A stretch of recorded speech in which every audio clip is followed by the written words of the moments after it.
అలానే మిస్ రావు, పాకిస్తాన్ ఇండియా మధ్య ఉద్రిక్త వాతావరణాల్లో నెలకొన్నటువంటి క్రమంలో చైనా పరోక్షంగా పాకిస్తాన్కి సపోర్ట్ చేస్తుంది. దానికి కారణం ఏంటంటే సిల్క్ రోడ్డు. ఆ సిల్క్ రోడ్డు కారణంగానే పాకిస్తాన్కి సపోర్ట్ చేస్తుంది. మరి ఆ సిల్క్ రోడ్డు యొక్క ప్రాశస్త్యం ఏంటి? ఆ సిల్క్ రోడ్డు అంత ఇంపార్టెంటా చైనాకి? ఆ సిల్క్ రోడ్డు పాకిస్తాన్ మద్దతు లేకుండా నిర్మించలేదా చైనా అని అంటే, సిల్క్ రోడ్డు పాకిస్తాన్ భూభాగంలో ఉంది కొంత భాగం, కాబట్టి ఆ దేశం యొక్క సపోర్ట్ కావాలి. అది నిర్మాణం కావాలంటే చైనాకి పాకిస్తాన్ మద్దతు కావాల్సిందే. పాకిస్తాన్లో ఉండే స్థానికులు కూడా ఆ సిల్క్ రోడ్డు దాని మీద వ్యతిరేకత వ్యక్తం చేస్తున్నారు. అయినప్పటికీ పాకిస్తాన్ ప్రభుత్వం చైనాకి సహకరిస్తుంది. అందుకే ఇప్పుడు చైనా పాకిస్తాన్కి పరోక్షంగానైనా భారతదేశం మీద యుద్ధం చేయడానికి సహాయ సహకారాలని అందజేస్తూ ఉంది. అలాగే టర్కీ కూడా ఇప్పుడు పాకిస్తాన్కి మద్దతు ఇస్తూ ఉంది. మరి ఈ రెండు దేశాలు మద్దతు ఇవ్వడానికి సిల్క్ రోడ్డేనా కారణం అని అంటే, విదేశాంగ విధానం అలాగే రాయబారులు చెప్పేదాని ప్రకారం ఏంటంటే, సిల్క్ రోడ్ అనేది చాలా ఇంపార్టెంట్ రాబోయేటువంటి రోజుల్లో అనేది చెప్తూ ఉన్నారు. అందుకే చైనా ఇప్పుడు పాకిస్తాన్కి పూర్తి స్థాయి మద్దతు ఇవ్వబోతుంది అనేది కూడా వినిపిస్తుంది. బహుశా ఆ కోణం నుంచి ఆలోచించి అసలు సిల్క్ రోడ్డు అంటే ఏంటి, సిల్క్ రోడ్డు చరిత్ర ఏంటి అనే దాని మీద క్లుప్తంగా టాలీవుడ్ డైరెక్టర్ పూరి జగన్నాథ్ ఒక పోస్ట్ పెట్టారు. చాలామంది ఇప్పుడు ఆ సిల్క్ రోడ్డు గురించి చదువుతున్నారు. బహుశా పూరి జగన్నాథ్ కూడా ఈ యుద్ధం నేపథ్యంలో అసలు సిల్క్ రోడ్డు వ్యవహారం ఏంటి అనే దాని మీద ఆలోచించి ఈ సబ్జెక్ట్ను ఎంచుకొని ఉండొచ్చు. లేదంటే సిల్క్ రోడ్డు గురించి గతంలో అనేక సందర్భాలు ప్రస్తావన వచ్చినప్పుడు కూడా ఎవరు అంత కాన్సన్ట్రేషన్ చేసి తెలుసుకునేటువంటి ప్రయత్నం చేయలేదు చాలామంది. సో ఇప్పుడు సిల్క్ రోడ్డు గురించి ఆయన పోస్ట్ చేయగానే ఎందుకు ఇప్పుడు చేశారు సిల్క్ రోడ్డు గురించి అని అంటే, యుద్ధ నేపథ్యంలో అసలు ఎందుకు చైనా పాకిస్తాన్కి మద్దతు ఇస్తుంది అనే దాని మీద ఈ సిల్క్ రోడ్డు ఇంపార్టెన్స్ గురించి తెలుసుకోవాల్సినటువంటి అవసరం ఉంది. బ్రీఫ్గా సిల్క్ రోడ్డు యొక్క హిస్టరీని తీసుకుంటే, దాదాపు 1500 ఏళ్ల నుంచి ఈ సిల్క్ రోడ్డు ఉంది. అప్పటి నుంచి ఈ సిల్క్ రోడ్డు మీద రవాణా జరుగుతుంది. చైనా నుంచి యూరప్ కంట్రీస్కి రకరకాల వస్తువులు ఎగుమతి అవుతూ ఉంటాయి. అసలు సిల్క్ రోడ్ అనే పేరు ఎందుకు వచ్చిందంటే, చైనా నుంచి సిల్క్ని యూరప్ దేశాలకి ఎగుమతి చేసేవాళ్ళు. చైనా నుంచి చైనా, మంగోలియా, పాకిస్తాన్, తర్వాత కజకిస్తాన్, ఈజిప్ట్, తర్వాత టర్కీ, ఇలా దాదాపుగా 36 దేశాలని కలుపుతూ ఉంటుంది ఈ రోడ్డు. దాని పొడవు వచ్చేసి 6400 కిలోమీటర్లు. దీనిలో ప్రయాణం చేయాలంటే గతంలో ఏం చేసేవాళ్ళు అంటే, ఒంటెలు, గుర్రాల మీద ప్రయాణం చేసేవాళ్ళు. ఈ సిల్క్ రోడ్డు మీద ఈ ఎగుమతులు చేయాలంటే ప్రాణంతో కూడుకున్నటువంటి సాహసం. ప్రాణంతో ఉంటారో ఉండరో తెలియనటువంటి రోడ్డు అది. ఆ రోడ్లో ప్రయాణం చేయాలండి. ఎందుకంటే ఇసుక తుఫాన్లు వస్తుంటాయి, ఇసుక మీద ఎడారుల్లో ప్రయాణం చేయాలి, నీళ్లుండవు, ఆకలి దప్పికలతోటి ప్రయాణం చేయాలి. పైగా అక్కడ దొంగలు, దోపిడీదారులు ఉంటారు. ఎర్ర సముద్రంలో ఏ విధంగా అయితే ఇప్పుడు దోపిడీదారులు మనం చూస్తున్నామో, అదే తరహాలో ఈ సిల్క్ రోడ్ని కాచుకొని దోపిడీ దొంగలు ఉండేవాళ్ళు.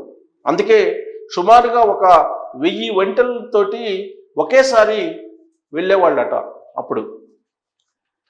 సో అక్కడ ట్రావెల్ చేయాలంటే ప్రాణంతో కూడుకున్నటువంటి ఛాలెంజ్ అది. సో ఆ సిల్క్ రోడ్ యొక్క బ్రీఫ్ హిస్టరీ అది. ఆ తర్వాత సముద్ర మార్గాన్ని కనుగొన్న తర్వాత దాని యొక్క ప్రాధాన్యత తగ్గింది. ఇప్పటికీ కూడా కనెక్టివిటీ ఉంది, కానీ సముద్ర మార్గం కనుగొన్న తర్వాత సముద్ర మార్గం ద్వారా ఎగుమతులు దిగుమతులు భారీగా జరుగుతున్నాయి. రోడ్డు మార్గం అవసరం లేదు. కాకపోతే ఇప్పుడు చైనా యూరప్ కంట్రీస్కి వాణిజ్యాన్ని పెంచుకునేదానికి రోడ్డు మార్గాన్ని కూడా వేసుకుంటూ ఇప్పుడు పాకిస్తాన్ మీదుగా కూడా రోడ్డు వేస్తుంది. పాకిస్తాన్ నుంచి పాకిస్తాన్ భూభాగంలో కూడా ఈ రోడ్డు సిల్క్ రోడ్ని ఎక్స్టెండ్ చేస్తుంది. రోడ్డు దాన్నే బిల్ట్ అండ్ రోడ్ అంటారు. ఆ రోడ్ని ఎక్స్పెండ్ చేస్తుంది. ఆ రోడ్డు ఏమిటి చైనా సంబంధించినటువంటి సైనికుల స్థావరాలను కూడా ఏర్పాటు చేసుకుంటున్నారు. అది చాలా ప్రమాదం. ఎందుకంటే అది బోర్డర్, భారతదేశానికి సంబంధించిన బోర్డర్లో ఉంటుంది. చైనా పర్మిషన్ ఇచ్చింది కాబట్టి పశ్చిమ ప్రాంతంలో ఇప్పుడు అక్కడికి చైనా సైన్యం కూడా వచ్చి స్థావరాలను ఏర్పాటు చేసుకుంటుంది. అందుకే ఈ రోడ్డుని భారతదేశం వ్యతిరేకిస్తుంది. కానీ పాకిస్తాన్ అనుమతిస్తుంది కాబట్టి పాకిస్తాన్ భూభాగంలో కట్టుకుంటూ వస్తున్నారు సరిహద్దుల్లో. ఆ సరిహద్దుల్లో కట్టుకుంటూ వస్తున్నారు రోడ్డు పక్కన స్థావరాలను ఏర్పాటు చేసుకుంటున్నారు. అక్కడి నుంచి భారతదేశంలో ఉండేటువంటి ప్రాంతాల మీద లక్ష్యంగా చేసుకొని ఎప్పుడైనా చైనా యుద్ధం చేయొచ్చు. అందుకే భారతదేశం ఆ సిల్క్ రోడ్ని వ్యతిరేకిస్తూ ఉంది. ఇక ఈ సిల్క్ రోడ్డుకి భారతదేశానికి సంబంధం ఏంటంటే, ఈ సిల్క్ రోడ్డు ద్వారా గతంలో భారతదేశం ఏం చేసేదంటే మిరియాలు, మసాలా ఇవన్నీ కూడా సప్లై చేసేది యూరోప్ కంట్రీస్కి. మిరియాలు, అలాగే మసాలా, కుంకుమ, దాల్చిన చెక్క ఇవి ఎగుమతి చేసేవి యూరోప్ కంట్రీస్కి ఆ సిల్క్ రోడ్డు ద్వారా. సో ఈ సిల్క్ రోడ్డు ద్వారా సాంస్కృతికంగా కానీ లేదా మతపరంగా కానీ మిక్స్ చేశారు. 1500 సంవత్సరాల పాటు ఈ ఎగుమతులు జరిగాయి కాబట్టి, ఎగుమతులు రాకపోకలు జరిగాయి కాబట్టి బుద్ధిజం, క్రిస్టియానిటీ, ఇస్లాం ఈ 3 కలగలిపినటువంటి రోడ్డుగా మనకి కనిపిస్తూ ఉంటుంది. ఇది మనం మతపరంగా తీసుకుంటే. ఇక సాంస్కృతిక పరంగా తీసుకున్నా కానీ నీకు అన్ని రకాల సంస్కృతులు ఇప్పుడు కనిపిస్తుంటాయి ఆ రోడ్డు పక్కన.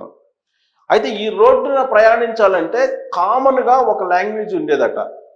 దాని పేరు మాలి అనేటువంటి లాంగ్వేజ్ ఉండేదంట. ఈ లాంగ్వేజ్ని నేర్చుకుంటే కనుక ఆ రోడ్డు వెంబడి వెళ్ళచ్చు. కామన్ లాంగ్వేజ్ అది. ఇప్పుడు ఇంటర్నేషనల్గా ఇంగ్లీష్ ఎలా కామన్ లాంగ్వేజ్ ఉందో అదే తరహాలో ఈ సిల్క్ రోడ్లో ప్రయాణం చేయడానికి మాలి అనేటువంటి ఒక కామన్ లాంగ్వేజ్ ఉండేది. అందుకే ఆ లాంగ్వేజ్ నేర్చుకున్నటువంటి వాళ్ళని కూడా తీసుకెళ్లేవాళ్ళు వీళ్ళు. సో ఇక్కడ చైనా నుంచి ఏనుగు దంతాలను కూడా ఎగుమతి చేశారు యూరోప్ దేశాలకి.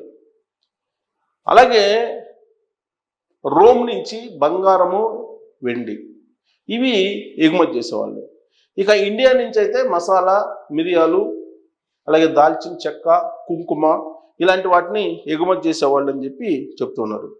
ఈ రూట్ మొత్తం కూడా, ఈ రూట్లో కొంత భాగం, మేజర్ భాగం చెంగీజ్ ఖాన్ ఎంపైర్ చక్రవర్తి, చెంగీజ్ ఖాన్ అనేటువంటి చక్రవర్తి చేతిలో ఈ రూట్ ఆధిపత్యం ఉండేది. ఈ రూట్ మీద ఆధిపత్యం ఉండేది. ఇప్పుడైతే సముద్రంలో కొన్ని చోట్ల చైనా ఆధిపత్యం, అమెరికా ఆధిపత్యం ఎలా ఉంటుందో అలాగే ఈ సిల్క్ రోడ్డు మీద అప్పట్లో చక్రవర్తిగా ఉన్నటువంటి చెంగీజ్ ఖాన్ అనేటువంటి అతని ఆధిపత్యం ఉండేది. మార్క్ పోలో ఈ రూట్ ద్వారా బొగ్గు, పేపర్ అమ్మకం ఇవన్నీ జరిగేది. అసలు చైనా ఒక మూమెంట్లో గన్ పౌడర్ అను పేపర్ని తయారు చేసింది ఫస్ట్లో. అప్పుడు ప్రపంచ దేశాలన్నీ కూడా అవి కొనుగోలు చేయాల్సి వచ్చేది. ఆ రూట్ ద్వారానే ఇవన్నీ కూడా సప్లై చేసేది చైనా. అంటే చైనాకి ఒక పెద్ద వాణిజ్యం అందించేటువంటి రోడ్డుగా దీన్ని చెప్పుకోవచ్చు. అందుకే ఇప్పుడు ఆ రోడ్ని మళ్ళీ పునరుద్ధరిస్తున్నారు చైనా. గ్లోబలైజేషన్ వచ్చిన తర్వాత మారిపోయింది పరిస్థితులు. గ్లోబలైజేషన్ అసలు ఆద్యం పోసిందే ఈ సిల్క్ రోడ్ అని చెప్పి చెప్పుకోవచ్చు. సంస్కృతి, సాంప్రదాయాలు, టెక్నాలజీ వీటన్నిటికీ ఆ రోడ్డు చిహ్నంగా కనిపిస్తుంది. సో అందుకే దాన్ని మళ్ళా పునరుద్ధరించడం ద్వారా, రోడ్డు మార్గం ద్వారా వాణిజ్యాన్ని పెంచుకునేందుకు చైనా ఇటు ఆసియా నుంచి యూరోప్ కంట్రీస్ దాకా విస్తరింపజేసుకునే ప్రయత్నం చేస్తుంది. దానికి సహకరిస్తుంది పాకిస్తాన్. అందుకే పాకిస్తాన్కి సపోర్ట్ చేయడానికి చైనా ఇప్పుడు ముందుకు వచ్చింది. అయినప్పటికీ కూడా భారత్, పాకిస్తాన్ మధ్య యుద్ధం జరిగితే ఖచ్చితంగా పిఓకే భారత్ ఆధీనంలోకి వచ్చేస్తుంది. తామున్నామని చెప్పి అమెరికా చెప్తుంది. మీకు అన్ని రకాల సహాయ సహకారాలు చేస్తాం, పాకిస్తాన్ అంతు చూడండి అని చెప్పి అమెరికా చెప్తున్నటువంటి క్రమంలో చైనా ఒకవేళ పాకిస్తాన్కి ఎంత సపోర్ట్ చేసినా, టర్కీ ఎంత సపోర్ట్ చేసినా ఆ దేశాన్ని భారతదేశం ఖచ్చితంగా స్వాధీనం చేసుకుంటుంది, దాడి చేస్తుంది పాకిస్తాన్ మీద. దానికి సంబంధించి ఆల్రెడీ నరేంద్ర మోడీ గారు అజిత్ దోవల్ తోటి ఇవాళ మళ్ళీ మీట్ అయ్యారు. 48 గంటల్లో 2 times మీట్ అయ్యారు. త్రివిధ దళాధిపతులతోటి టచ్లో ఉన్నారు. ఇంకోవైపు రక్షణ శాఖ మంత్రితో మాట్లాడుతున్నారు. ఇవన్నీ జరుగుతున్నటువంటి క్రమంలో అన్ని రకాలుగా పాకిస్తాన్ని క్లోజ్ చేసేందుకు ప్రయత్నం జరుగుతుంది. అలాగే IMF రుణాన్ని కూడా అందకుండా చేసేటువంటి ప్రయత్నం చేస్తూ ఉన్నారు. తాజాగా ఐక్యరాజ్య సమితి భద్రతా మండలి అత్యవసర సమావేశాన్ని పాకిస్తాన్ కోరిక మేరకు ఏర్పాటు చేశారు. దాంట్లో భారత ప్రభుత్వం మీద అసలు పహల్గాం దాడి వాళ్లే చేసుకున్నారనేటువంటి అభియోగం మోపింది పాకిస్తాన్. అది నమ్మనటువంటి ఆ మండలిలో ఉండేటువంటి సభ్యులు అసలు అణు బాంబులు వేస్తాం, అణు యుద్ధానికి రెడీ అని చెప్పి మీరు ఎందుకు ప్రవోక్ చేస్తున్నారని చెప్పి చివాట్లు పెట్టింది పాకిస్తాన్కి ఆ సభ్య దేశాలు ప్రతినిధులు. అయితే తీర్మానం చేయలేదు, పాకిస్తాన్కి వ్యతిరేకంగా తీర్మానం అయితే చేయలేదు. ఆ విషయాన్ని ఇప్పుడు కాంగ్రెస్ పార్టీకి సంబంధించిన లీడర్లు కూడా ప్రశ్నిస్తున్నారు, తీర్మానం చేయలేకపోయారని చెప్పి. తీర్మానాలు ఎప్పుడు ఉండవు, కాకపోతే పాకిస్తాన్ని మౌఖికంగా 15 దేశాల ప్రతినిధులు వ్యతిరేకిస్తూ ఉన్నారు. సో కాబట్టి పాకిస్తాన్ ఇప్పుడు అంతర్జాతీయ సమాజం ఎదుట ఏకాగ్గా మారింది.